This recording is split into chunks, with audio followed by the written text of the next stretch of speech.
Welcome back to New Rockstars, I'm Erik Voss, and Thor The Dark World might be best remembered as the event that a future, fatter version of its hero drunkenly stumbles back to in recaps to perfection. The Dark Elves. Ooh, scary beings. So Jane, she stuck her hand inside a rock this one time. And then the ether stuck itself inside her. And she became very, very sick, and so I had to take her to Asgard, which is where I'm from, and we had to try and fix her. Ant-Man was on board, and so was I. I've had it at the top of my totally sincere Marvel ranking pinned tweet for years. The Dark World formally introduced the Infinity Stones to the MCU, albeit in sludge form, and set up later events like Avengers Endgame and Thor Ragnarok in easy-to-miss ways that this Infinity Saga rewatch makes super rewarding. Okay, Thor The Dark World opens with Odin's history from the year 2988 BC. Now, in Avengers Endgame, this date briefly appeared on the Time Vortex monitor as a destination year. What? Endgame never showed anyone going back this far in time, but it indicates to us that the Avengers at least considered trying to intercept the Reality Stone from its origin point. Thor The Dark World had many cooks. Director Alan Taylor, with this prologue actually directed by future Deadpool director Tim Miller. The script was written by Christopher Yost, along with Christopher Marcus and Stephen McFeely, the super team who wrote the biggest Marvel installments, Winter Soldier, Civil War, Infinity War, and Endgame. Eminem wrote those last two in a sealed-off conference room with the directors and producers covering dry erase boards with insane Infinity Stone timelines. Those happy warriors solving that puzzle mirrored the Avengers brainstorming in Endgame. And Thor's homecoming to Asgard in the time heist, I believe, represents these writers reconciling their choices in the Dark World. It's a story about the cost of mistakes. Asgard is doomed. Curses are resurrected. Smart towheads named Eric with a K go ignored, and the MCU will pay. Leader of the Dark Elves, Malekith, has a scar reflecting his later comic appearance, but retains the chestplate star from his first appearance. Thor's grandfather, Bor, uses the Bifrost, notice the markings there, to hide the Aether. We first see Loki in chains. After his Avengers crimes, now judged by Odin, Loki will end the story in the opposite position, unchained in Odin's place on the throne.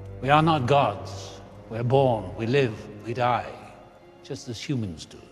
Give or take 5,000 years. 5,000 years is the amount of time between convergences, 2988 to the present day, and Loki using this to mark the end of their lifespans foretells the coming Ragnarok, and both the deaths of Odin and Loki 5,000 years after the previous convergence, adding a few years onto that. Thor battles alongside Lady Sif in the Warriors 3, Volstagg, Hogun, and Fandral, now recast as future Shazam actor Zachary Levi in Hogun's homeworld of Vanaheim. The script names their foes as the Marauders, also the name of a mutant group in Marvel Comics, but these a-holes are obviously different. The production designers said they included in the background Chitauri soldiers and Corbinite soldiers, the home race of Beta Ray Bill. Corbinite soldiers are also the ones Gamora and Nebula were fighting in Endgame. Notice the movement of Mjolnir here. Blasting from nowhere, knocking some shit, and then rebounding midair to its worthy wielder. This is the same exact visual movement used in Endgame, when Mjolnir rebounds to its new worthy wielder. Thor and Sif check in. I've got this completely under control. Is that why everything's on fire? This will be the rationale Thor uses at the end of Ragnarok, letting Asgard be destroyed in a controlled sort of burn. Thor faces a big ol' Cronin, which is the same race as Korg from Thor Ragnarok. This duel was gonna be a lot more complicated, but the writers brought in Avengers director Joss Whedon to rewrite a bunch of scenes, and this was one of them. He shortened it into this great joke, an homage to the scene in Raiders of the Lost Ark, which was also kind of a last-minute rewrite because Harrison Ford had the shits. Thor returns to Asgard with the Bifrost Bridge repaired after Thor severed it in the first movie. Later in the film, you can see the line where Thor cracked it. We follow the two Ravens, my boys Hugin and Munin, Odin's Midgard spies who snooped on Loki and Thor in the Avengers, and were visible on Odin's throne and bedside in the first film. Notice that throughout this movie, Thor has this braid with a dark strand of hair wrapped around his own. Some spotted this in Age of Ultron, were like, oh, it's Loki's hair, and others were like, no, it's Frigga's hair. But the fact that Thor already has it here this early suggests that it's Jane's hair. Poor girl is always getting stuff creepily taken from her. At the feast, Volstagg calls back Thor's big line from the first film. Another! And Thor recalls old memories with Sif. I remember you celebrated the Battle of Hurricane so much that you nearly started the second. Well, the first was so much fun. Thor later stammers about this same battle to his mom in Endgame. What's wrong with your eye? Oh, hi. You remember the Battle of Harrowquin when I got hit in the face with the broadsword? Jamie Alexander didn't return as Sif in Thor Ragnarok, but she did appear in an episode of Agents of S.H.I.E.L.D. She seriously injured her back while shooting this movie, but only took a month off to recover. So yeah, I'm with Odin Thor, ditch the Earth nerd, stick with Sif. Darcy crashes Jane's date, and she butters bread, which seems like nothing, but it does kind of recall the odd word choice just used by Odin. You must think I'm a piece of bread that needs to be buttered so heavily. Perhaps his ravens were spying on this date through those big old windows, and he's annoyed to see his son with that Earth woman's hair wrapped up in his. They show Jane gravitational anomalies caused by the convergence, setting up the portal hopping finale, and all of this is very monochromatic, except for a red tinted window indicating the encroaching ether on Jane. You know, it's as if the reality stone, kind of like the mind stone, possesses a kind of cosmic intelligence that drives it to be reunited with others. Thor brings Jane back to Asgard, and notice that the Bifrost hits the front of the police car, and that chunk comes back with them through the Bifrost. Reawakened Malekith and the Dark Elves return to Svartalfheim, a name that literally translates to home of the Black Elves in Old Norse and Icelandic. Actually, Iceland was the shooting location here, chosen for its volcanic black soil. Frigga's sorceresses studied Jane's infection. That's a quantum field generator, isn't it? It's a soul forge. Yet another example of the recurring overlap between Earth science and Asgardian magic. Odin gives us the MCU's first explanation of the Infinity Stones, and notice that these stone-specific lines come in when Odin's face is off-screen. There are relics that predate the universe itself. Their leader, Malekith, made a weapon out of that darkness, and it was called the Aether. While the other relics often appear as stones, the Aether is fluid and ever-changing. It changes matter into dark matter. This editing reveals why the Reality Stone and Aether are so muddy in this movie. Literally, and the way they're written. Clearly, the original scene featured Odin just explaining the lore of the Aether, presumably based on the Aether from alchemy legend. But then later, the studio must have been like, well, it'd be great if this sludge could also be one of the 6 stones that we're trying to establish in the cinematic universe. You know, let's just get Anthony Hopkins to dub in some of the new dialogue over this book to merge the 2 ideas. Malekith transforms his minion Algrim into Curse, another villain from the Thor comics. Actually, his look in this movie reflects both the character's bull horns, but he also has his lava look, reflecting his fall into a lava pit in the comics. And Frigga visits Loki. As we saw with the first movie, Thor 2 is once again really Loki's story. He frames the opening and the closing images. He's victorious. He goes through a lot. Ragnarok's play reframes the events of this movie with Loki as the hero, but Endgame fixes all of this, and does so by restaging this scene, reassigning Frigga's emotional moment from Loki to Thor. Loki tosses up his cup. It's a shot that was later reused in Endgame, and Curse lights up. Thor swoops into action, catching Mjolnir midair, and notice how the moment he does, his red cape materializes. Something that's supposed to happen every time he powers up with Mjolnir, but this might be the only time in the MCU we see the cape come out. And rewatching it, when you try to align the concurrent events of Endgame, there's definitely an amazing Marvel one-shot that's gotta be made, showing the moment Fat Thor steals Mjolnir, syncing it up with the moment Past Thor leaps off this balcony with nothing to catch. Malekith kills Frigga, and she gets a proper Viking funeral. So sad. The music here later gets reused for Loki's play in Thor Ragnarok.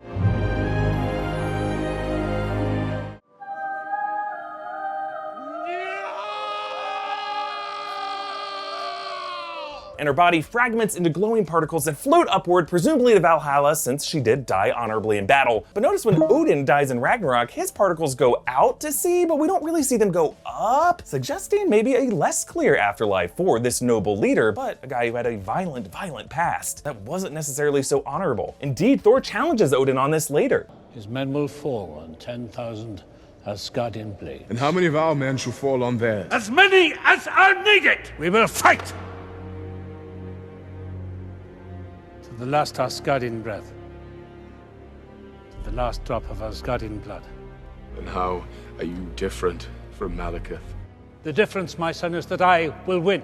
And just for good measure, this is the warlord Odin spent most of his life as, the hidden history exposed by Hela in Ragnarok, a past bathed in Asgardian blood. And notice, with Thor here, Odin staggers just a bit, another tell that his Ragnarok death is imminent. Meanwhile in Midgard, Dr. Erik Selvig, my hero, gets institutionalized after streaking through Stonehenge, which, to be fair, it is a very exciting place. Remember, Selvig's madness is actually divine insight gained from the Mind Stone, and the insanity on his blackboard actually all refers to major details parallels that come about in Marvel's future. Like Ant-Man listening to Thor's story, if I were in this room playing canasta with Stan Lee, I would be taking notes. Buckle up, nerds, it's time for a chalk down! At the center of the board is Yggdrasil with the 9 realms, including the Devalier, which appears in Infinity War. The Fault refers to a rift in Marvel Comics that leads to the Cancerverse dimension, a fault ripped open by Black Bolt and Vulcan, and stabilized by the Guardians of the Galaxy. The Crossroads is another Marvel dimension where Doctor Strange exiled the Hulk. The Nexus of all realities is another gateway to other worlds, located in the Florida Everglades and protected by Man-Thing. 616 universe is written, a nod to Earth 616, that's the prime universe of the Marvel Comics. The MCU is technically Earth 199999, though Mysterio lied to Peter Parker calling this universe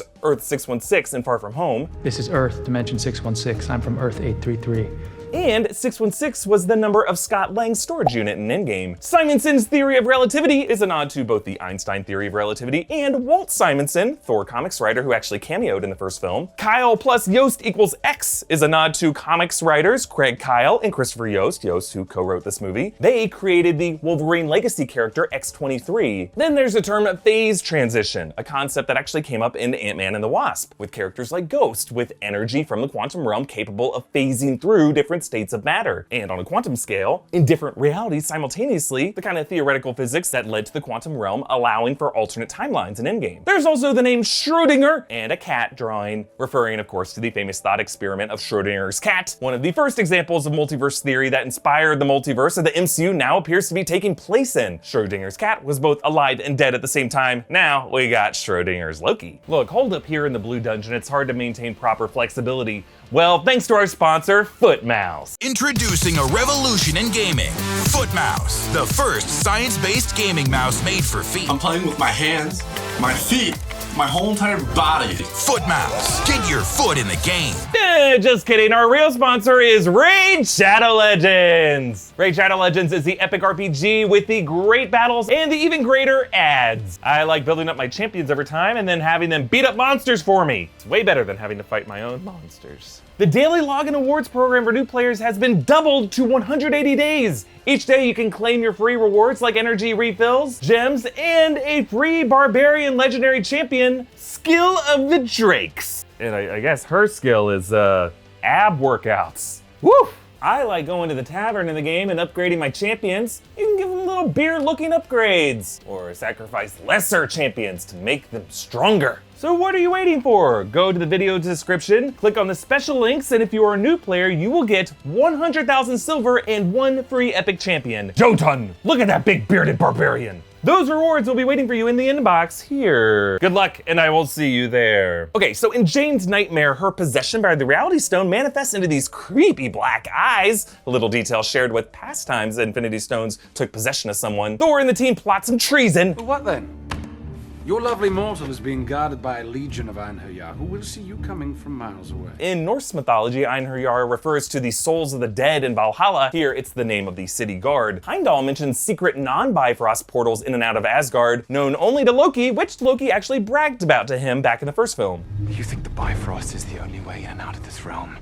There are secret paths between the worlds to which even you, with all your gifts, are blind. Loki lowers the illusions to show his true grief over Frigga's death, and upon release, plays with some more illusions. First, as a soldier, we later see him mask himself with after faking his death and returning before Odin, and then he shifts to a familiar face, America's face. Much better. Whoa. Costume's a bit much. So tight. With the confidence, I can feel the righteousness surging. Hey, want to have a rousing discussion about truth, honor, patriotism?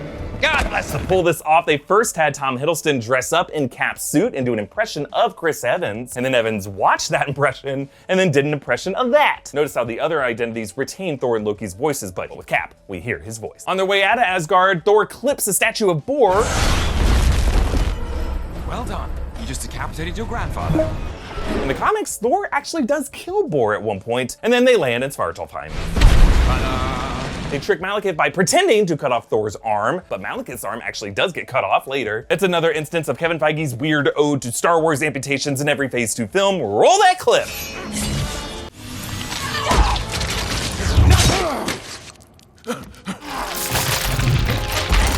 Loki requests for Malekith a good seat from which to watch Asgard burn. He actually does get a front row seat to Asgard's fiery end in Ragnarok, and Malekith takes the Aether from Jane, and the battle ends with the deaths of Curse and Loki, but not really. See you in hell, monster.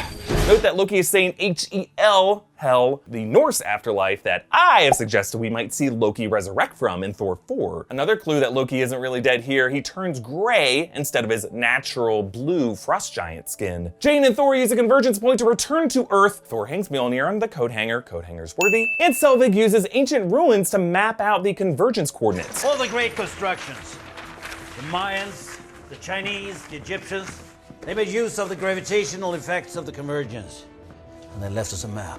Marvel's The Eternals will be set partially in these ancient times, with the folklore from each of these cultures implied to be connected to the Eternals. Perhaps the Eternals were the ones who gave Selvig this map to follow. This leads to the Greenwich battle with Malekith portaling through various realms. One of them shows the volcanic surface of Muspelheim, Surtur's realm, and some say you can see Surtur's form or his horned head, or it could be the psychological evolutionary misperception called pareidolia, which I like to define musically as evolution us up and we see faces where none exist. The convergence also brings them to Jotunheim, home of the Frost Giants from the first movie, also allowing for the return of Frost Beast, who shows up in the post-credit scene. Thor also tumbles into Charing Cross Station. Solid British wordplay there. Thor also having to mind the gap between realms. It's also a callback to the pun in the first Cat movie. Mind the gap. They defeat Malekith, and as the convergence closes, 2 more RAF pilots return, kind of reflecting Odin's 2 birds that always come home. Those ravens are actually a big clue in the final scene, with Odin on the throne, but Hugin Munin not. Odin's pose is also slanted, casual, unlike his normal posture, but exactly how Loki always sits on the throne. Loki's swap also explains why he doesn't take Mjolnir here and why he tells Thor to go back to Midgard. Now, the first post-credit scene sets up the Guardians of the Galaxy. The scene was actually directed by James Gunn. Volstagg and Sif meet the Collector, Taneleer Tavan, and Karina, and among the collections behind them is a Raynor, one of the alien species to show up in Guardians, and this cocoon that originally was going to contain Adam Warlock, though the Guardians Volume 2 post-credit scene retconned that with a golden cocoon. Also in Guardians, one of this movie's dark elves can be seen among the collections. The second post-credit scene shows Thor returning for a smooch with Jane, though if you look closely, this is not Natalie Portman, since she couldn't be on set that day. Maybe she was mad that movie wasn't being directed by Patty Jenkins. Not going into that drama. This woman is Chris Hemsworth's real-life wife, Elsa Pataki. This was an alternate reshot ending to the movie's original ending, which was recently revealed in the Infinity Saga box set, showing Odin visiting Thor recovering on Earth, followed by Jane dumping Thor. I had days to imagine our life together, and I couldn't. My work, my life's work, is here. On Asgard, I'm useless. In terms of Thor and Jane's story, I would say it's a much better ending. An ending that Taika Waititi more or less assumes to be true in Ragnarok. Sorry to hear that Jane dumped you. She didn't dump me, you know.